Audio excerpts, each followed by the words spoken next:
Ngayon po ay gagawa ko ng kalamay. Ayan po, ito yung malagkit na binabad sa tubig, pinagiling ko na. Yan, nilagyan ko ng asukal. Ibabalot ko na lang ito mamaya sa plastic. Kasi pag sa lansungan o sa steam ko ilagay ito, magsisitulo pa. Kaya bago na lang ang gagawin kong style, sa plastic na lang. Okay, ito po. Hinalo ko na yan, may asukal na. Yan. Ito nyo. Yan. Halong-halo na siya.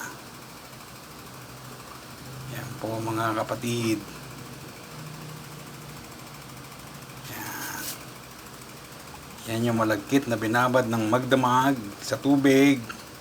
Tapos, ito po mga kaamigo't amiga. Ayan. Kalamay. Pag nakapag-prepare na tayo niyan, gagawa naman tayo ng nilulutong latik. Ito na po yung latik na niluluto. Ayan.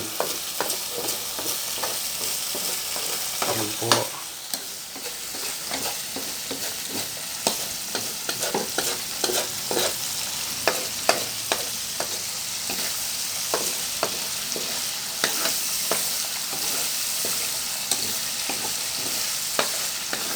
Wow.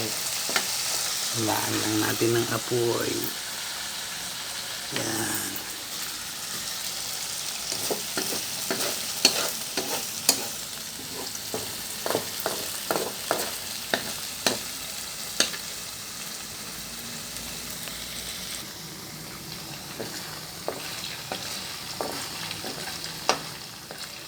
Hintayin po nating mamula ang ating latik. O, marami na siyang langis.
Ayan, tatanggalin na po natin.